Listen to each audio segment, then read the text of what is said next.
Welcome to Roleplaying History, the podcast where we explore the history of role-playing games. I'm Wayne Davis, and I'll be your guide for today's tour. Episode 45, the d20 system and the d6 system. Okay, so we've spent the last month or so looking over games and creators, so I thought we should take an episode to break down a couple of systems that have been utilized by different designers over the years.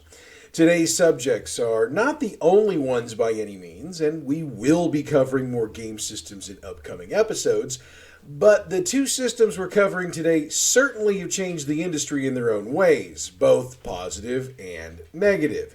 And there's no better example of that than the system that's first on today's tour. So let's load up the bus and get the tour started. The d20 system is one that pretty much every gamer should be familiar with. After all, it's been the core system for Dungeons & Dragons since the 3rd edition was released in 2000. In fact, Wizards of the Coast created the d20 system especially for D&D.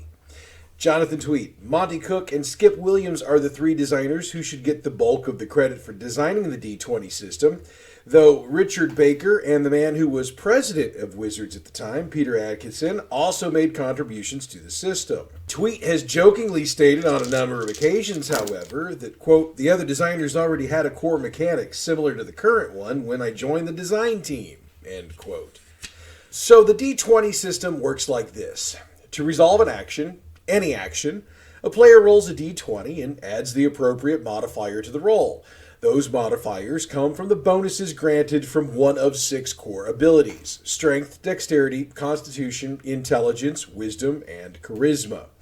There are other modifiers that can be figured in based on whether or not the character is skilled in something or how skilled they are, as well as base modifiers that figure in based on level, such as the base attack bonus. That final number, once everything has been rolled and added up, is compared to a difficulty number, also known as the DC, or the armor class, known as AC for combat purposes. If the final number is higher than the DC or AC, then the roll was a success. In the case of a skill check, the check succeeds and the player is able to accomplish the task they were seeking to do, like jump across a large pit or pick a lock. In the case of combat, the attack succeeds and the player then rolls the appropriate damage for the weapon they were using, and the opponent loses those hit points. In the case of a spell, the spell succeeds and the player then follows the spell text to determine what happens next. The important thing to remember here is that every action in a d20 system game hinges on the d20 roll, thus the name of the system. Even though other dice are used for damage rolls, the d20 is still the king. Now, it does need to be mentioned that even though the d20 system has been utilized by a number of different game systems over the years, Wizards has never really considered it to be a universal game system like GURPS or other systems of that type. Instead, both Wizards insiders and writers outside of the Wizards bubble have portrayed the d20 system to be more like the basic role-playing system from Chaosium, which we covered in last week's episode. There's a reason for that, and we're going to head off into the proverbial weeds here for a few minutes so I can try to explain it to you. So the basic idea behind the d20 system was similar to that of open source software. Wizards created the base program, but with an understanding that so long as certain guidelines are followed, other creators can utilize the system for their own projects and ideas. Now, as you probably know, open source software had been a thing pretty much since the invention of the home computer, but open source gaming systems weren't. At least, not until Wizards came out with the d20 system. Now, the key to this are 2 documents: the Open Game License and the System Reference Document. This is going to be where we probably get a little technobabble heavy, so I do apologize in advance. The Open Game License is the public copyright license portion of the agreement and is open for use by other developers so they can use the d20 system with some modifications for their own products. The OGL, as it's called for short, specifically identifies 2 forms of content, and I'm reading this directly from the OGL itself. Open game content. The game mechanic and includes the methods, procedures, process, and routines to the extent such content does not embody the product identity, as in an enhancement of the prior art and any additional content clearly identified as open game content by the contributor, and means any work covered by this license, including translations and derivative works under copyright law, but specifically excludes product identity. Product identity is defined as product and product line names, logos and identifying marks including trade dress, artifacts, creatures, characters, stories, storylines, plot, thematic elements, dialogue, incidents, language, artwork, symbols, designs, depictions, likenesses, formats, poses, concepts, themes and graphic, photographic and other visual or audio representations, names and descriptions of characters, spells, enchantments, personalities, teams, personas, likenesses, and special abilities, place, locations, environments, creatures, equipment, magical or supernatural abilities or effects, logos, symbols, or graphic designs, and any other trademark or registered trademark.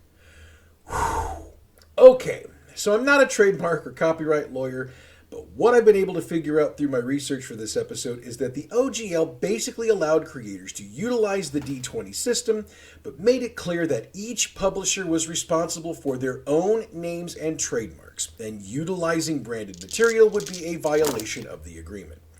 So yeah, you definitely want a lawyer on your team if you were going to get into this. Now I need to point out that there have been 3 versions of the OGL. Version 1 was the original, which came out with 3rd edition D&D in 2000. It also had a system reference document that came along with it, which we'll discuss in a minute, which allowed third-party publishers to create and publish material compatible with D&D 3rd edition. It was also this document that allowed Paizo Publishing to create and release Pathfinder once Wizards released D&D 4th edition in 2008, as they were sticking to the rules for the 3rd edition of the game and kept everything, as they say, according to Hoyle. So when Wizards released 4th edition D&D in 2008, they also released a new license. It was a lot more restrictive and is called the Game System License. Needless to say, there weren't a lot of folks who dug the GSL, and since by its own wording, the original OGL was irrevocable, folks just kept using it and sticking to the 3rd edition 3.5 edition rules, just like Paizo did. Wizards got the hint, and when 5th edition came out in 2016, they dropped a new system reference document and went back to a newer, updated version of the OGL, which they call version 1.0A. Not too many changes between 1.0 and 1.0A, mostly legalese. But what we've seen since that change is an increase in third-party materials coming out for this edition of D&D. It's what allowed the team at Critical Role to release their own campaign setting for D&D several years ago, and to publish a revised edition that's available for pre-order on their site now. Of course, those sales convinced Wizards to team up with Matt Mercer to produce a couple of books under the Wizards banner, but I digress. Okay, I mentioned the system reference document a couple of minutes ago, so let's stay in these weeds and sort that out before we continue on. The system reference document is, simply put, a reference for the mechanics of a role-playing game's mechanics, in this case D&D, that are licensed under the OGL for other publishers to use to make material compatible with the game. Wow. For D&D 3rd edition, 3.5, and 5th edition, the SRDs were pretty open and allowing, much like the OGLs they were released as a part of. For D&D 4th edition, for whatever reason, Wizards decided to get more strict, and the SRD provided only some concepts and tables from the 4th edition product that third-party creators were allowed to use. Look, I think about it like this. When 3rd edition came out, the OGL saw a ton of third-party publishers decide to get into the business of producing materials for D&D. I mean, why not? Since you could attach your product to the most popular and best-selling role-playing game in the world. Wizards probably noticed that there was a lot of profit out there that they weren't making and made the classic overcorrection with 4th edition. And those floodgates of 3rd edition shut, leaving a mere trickle of third-party material coming out. And I might note a whole lot of pissed off gamers who didn't like 4th edition, but that's another show. So, Wizards swung back in the other direction. But I have to note there's a bit of a caveat to this.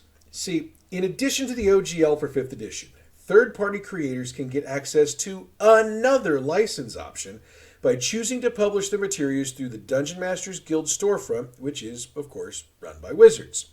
Now, there's an advantage to this, as that additional license allows those creators to create works specific to Wizards of the Coast-controlled intellectual property, like the Forgotten Realms, Eberron, Ravenloft, or Magic the Gathering. The caveat to that deal is that even though the creator can name their sale price for the product, Wizards gets 50% of the profits. Now, I was just about to head back into discussing the history of the D20 system when I remembered one more license that we should probably talk about since we're talking legalese here. It's called the D20 System Trademark License. It was another big player in the beginning of the D20 system and spreading the gospel of D20. Wizards created the D20 System Trademark License to allow third-party publishers to use some of Wizards' trademark terms, as well as a distinctive logo that would help gamers identify the product as being compatible with D&D. But publishers had to agree to exclude character creation and advancement rules, they had to apply certain notices to their work, and they had to adhere to what was termed as acceptable content policy. And we'll talk a bit more about that in a bit. All D20 System trademark license products had to clearly state that they required the core D&D books from Wizards of the Coast to be used, and they had to use the OGL in order to use the content they were allowed to use. Of course, some publishers decided the restrictions of the D20 Systems license were too much and chose to only use the OGL. Mutants and Masterminds, which we discussed in last week's episode, is a perfect example of this, as Green Ronin Publishing wanted a D20 game, but the creators knew that trying to follow the D20 system license would not allow them to do what they wanted. So they dropped the D20 license, followed the OGL, which allowed them to use parts of the D20 system that they wanted to without being beholden to all of it, and without having to force their consumers to purchase Wizards of the Coast product in order to play the game. Okay, so now with the legal stuff out of the way, let's look at how the D20 system worked out. Look, when the D20 system first came out, there was a boom within the industry. I mean, D&D 3rd edition took the role-playing industry by storm, and for the best-selling game of all time, that's really kind of saying something. The industry hadn't really seen anything quite like it since D&D was invented, if we're going to be honest. Reviewers across the board were raving about how much easier this system made it to play the game, and other developers realized that if the D20 system could do that for D&D, well, hell, they need to get on board or get lost. Atlas Games, Chaosium, Alderac Entertainment, Fantasy Flight, White Wolf, Goodman Games, Green Ronin, Mongoose Publishing, and Troll Lord Games were among the many who either applied the D20 system to their own properties or produced materials that were D&D compatible. And by the way, that list doesn't count the dozens of much smaller imprints who produced a couple of books here and there in an attempt to take advantage of the D20 boom and bring some much needed capital into their accounts. Nothing wrong with trying to make a little honest bank, my friends. Wizards realized they were onto something too and took the D20 system beyond D&D. They acquired the license for the Star Wars role-playing game and applied the D20 system to it. In 2002, they created the D20 Modern role-playing game, then created the Urban Arcana campaign setting in 2003 to go along with it. As if that weren't enough, they dropped the D20 Future setting in 2004, the D20 Past setting in 2005, and the Dark Matter setting in 2006. D20 Modern did have some impact on the gaming world at large. For the record, it wound up with its own OGL and SRD, but they were pretty much the same as the ones for D&D, so we're just going to leave that there. The impact was that White Wolf used the D20 Modern rules to crank out a version of Gamma World in 2006. However, most writers and gamers see 2003 or 2004 as the beginning of the end for the D20 craze. And there's one pretty big reason for that, other than the absolute glut of D20 stuff that hit the market. In 2003, Valar Project released the Book of Erotic Fantasy, which utilized the D20 system license, the OGL, and the SRD to tie the project into D&D. Wizards reacted by changing the D20 system license, adding a clause that all publications must meet, quote, community standards of decency, end quote. Valar responded by removing all direct references to D&D before publishing the book and released it under the OGL exclusively. Now, there are those of you who would say, and rightfully so, that Wizards was merely acting in defense of their product. After all, if you allow one company to start producing erotic fantasy for your game, where do you draw the line? I mean, what comes next? Well, I mean, there is the theory out there that says if it exists, there's porn of it, but I'm digressing again. Third party creators had a different response to this, and I can't disagree with them either. Their fear was that Wizards was beginning to take the steps to further consolidate their discretionary power over what would be considered legitimate D20 material. Their thought was, basically, where does the control stop?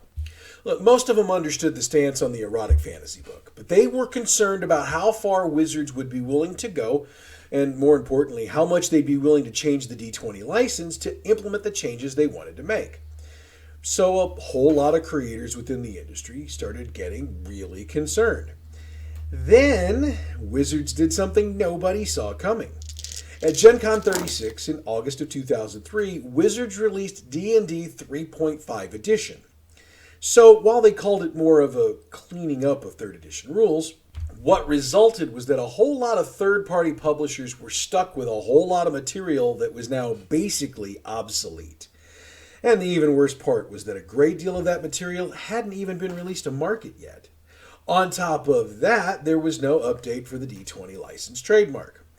And as I sort of snarkily noted a few minutes ago, the market was way overflowing with D20 material, and frankly, there was a lot of it that was subpar, primarily because it had been rushed out to take advantage of the D20 boom.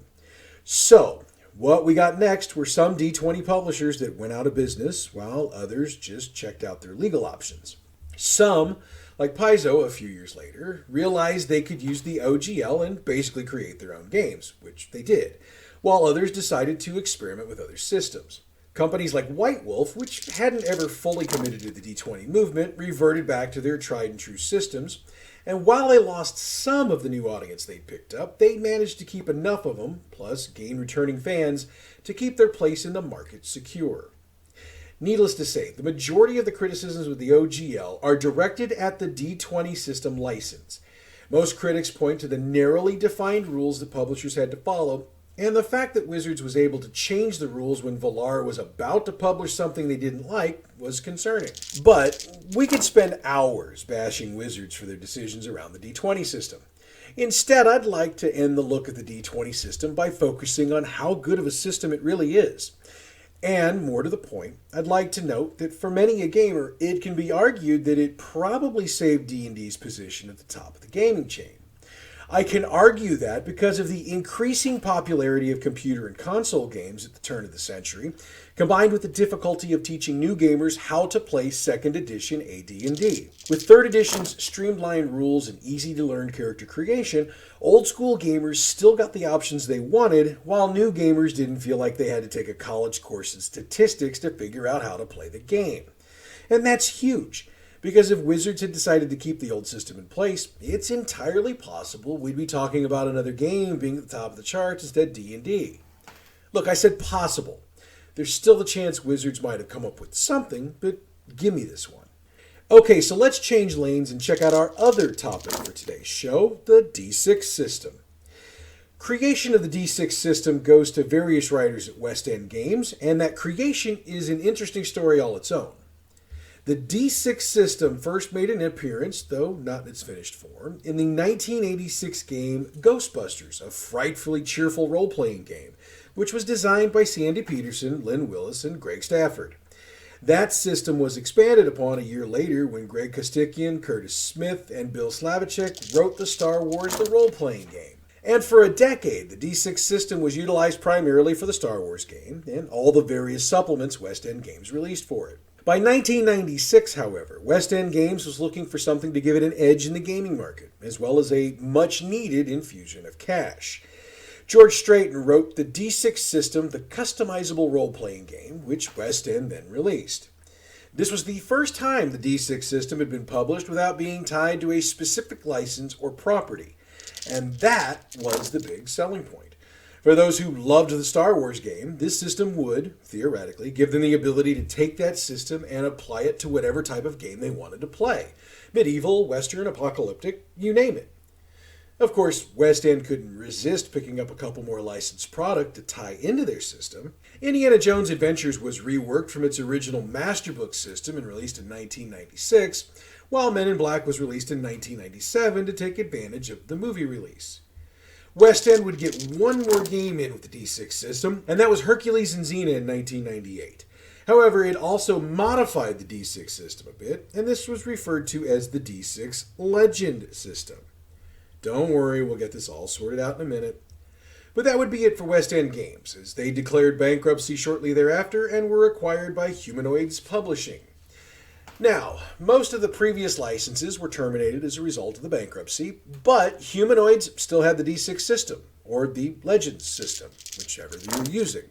And they quickly acquired the license from DC Comics to produce the DC Universe role-playing game, which we discussed in detail 2 weeks ago. That line ran from 1999 to 2001. Humanoids also applied the D6 system to Cyber Troopers, Metabarons, Shattered Zone, and Blood Shadows. However, by November of 2003, the assets of West End Games changed hands again. This time, they wound up in the hands of Purgatory Publishing. Now, they took the PDF version of D6 Adventure, which Humanoids had released just prior to the Blood Shadows release, and gave it the full once-over, charging Nicola Vertus with writing 3 hardcover rulebooks for release. The books were actually 3 separate games and were D6 Adventure, which covered Wild West, pulp, espionage, low-powered superheroes, and other modern or near-modern games. D6 Fantasy, which covered sword and sorcery, high fantasy, and swashbuckling games. D6 Space, which covered space opera and cyberpunk. By the way, the rules for this version were very similar to the earlier rules for the Star Wars games. During this time, Capara Publishing licensed the D6 system and released Godsend Agenda, which was a superhero style of game. In 2007, Septimus was announced. However, its release was delayed until 2009. In 2009, the D6 system got an OGL of its own, which was basically the same OGL Wizards of the Coast used for 3rd edition D&D. This meant that the D6 system was open and available for use by other publishers. And as I mentioned a moment ago, Septimus was released formally on August 13, 2009, and was the first official release of material under what had been named the Open D6 label. West End Games was sold one final time. In April of 2016, it was sold to Nocturnal Media.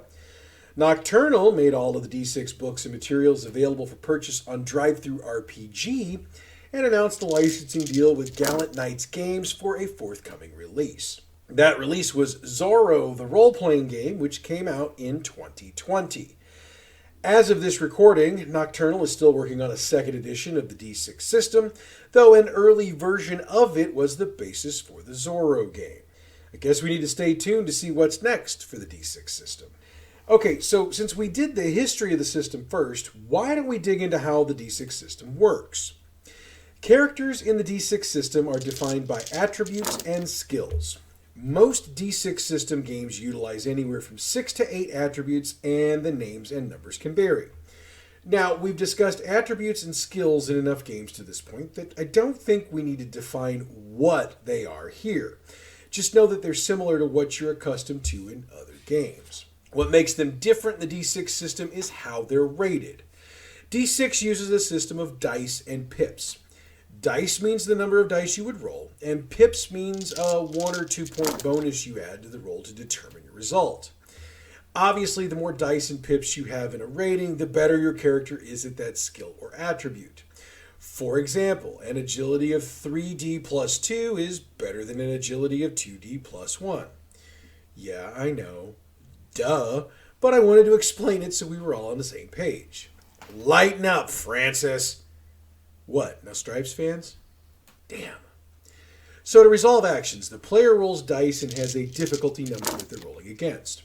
But there are 2 types of difficulties, standard and opposed.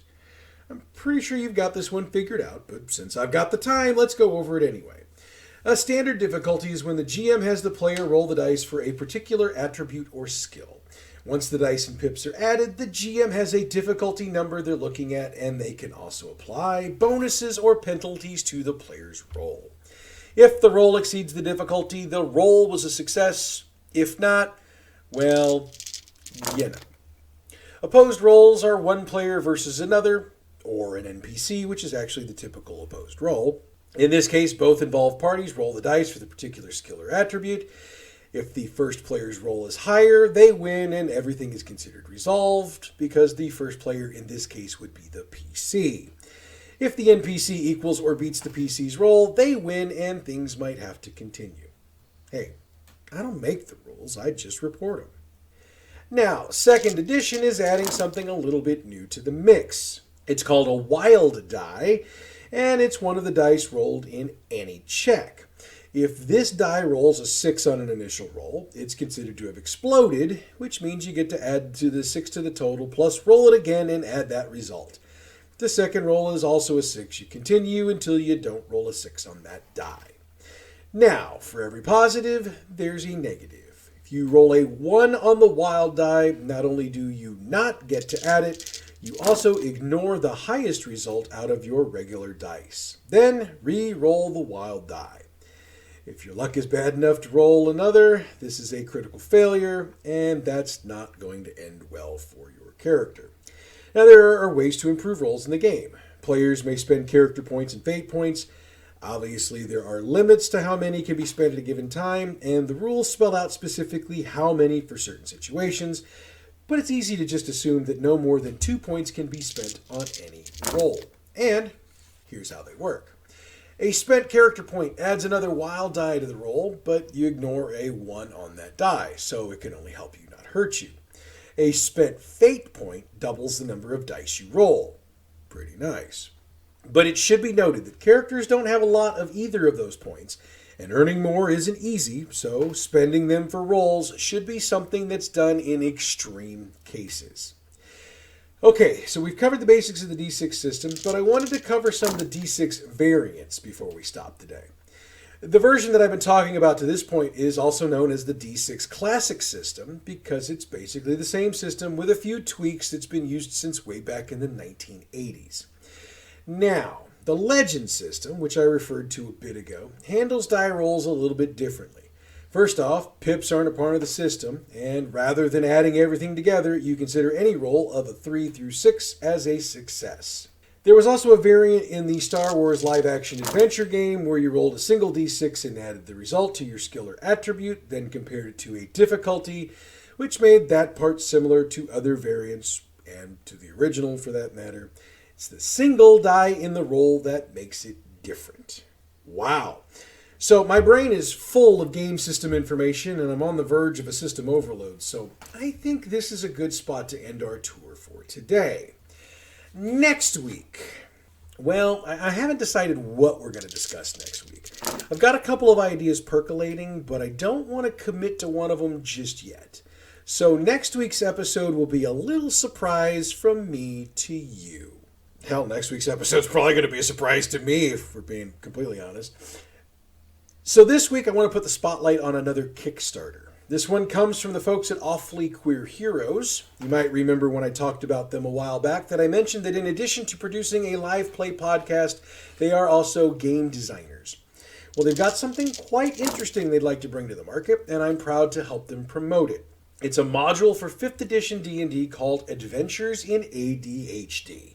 It's designed to help players learn more about ADHD, and rather than be a technical slog like reading the DSM-5 can be, it's a fun adventure in the Feywild. Look, I'm not even playing D&D right now, and you can bet your ass I'm getting a copy of this. So if you're interested, the Kickstarter began on the 22nd of March. Sorry for just now getting to it. I'm such a bad friend. So head over to Kickstarter and search for Awfully Queer Heroes. Like I said, the module is called Adventures in ADHD, and I'm sure you can search for it by its title as well. And I want to wish the folks at Awfully Queer Heroes luck in getting this funded, because as someone who works in the mental health field, which I do, it's my full-time job, I think we could use more stuff like this to teach the rest of the world about mental health and mental illness. Okay, so enough preaching from me. On with the wrap-up. The music for this show comes from Pixabay.com. Check them out for royalty-free music you can use for your next project. I caught some flack from folks because I got a little behind on getting the YouTube rebroadcast of this podcast up late. I'm sorry about that. It takes twice as long to upload the video to YouTube as it does to upload to Anchor for the podcast. So when I'm presented with the choice to play with my cute, cuddly grandson or sit in front of my computer for another hour, well, I like you guys, but he's way cuter. Sorry. But I will try to be better about it moving forward. As always, you can follow us on Facebook, Roleplaying History Podcast, Twitter at RoleplayingP. We have the YouTube channel, Roleplaying History Podcast. You know what to do when you get there, trust me. Our email, if you are so inclined, is roleplayinghistorypodcast@gmail.com. Next week, I have no idea what the hell I'm going to do, but I can assure you that one way or the other, it's going to be something you won't want to miss. But that's next week. And until then, I'm Wayne Davis, and you're Role-Playing History.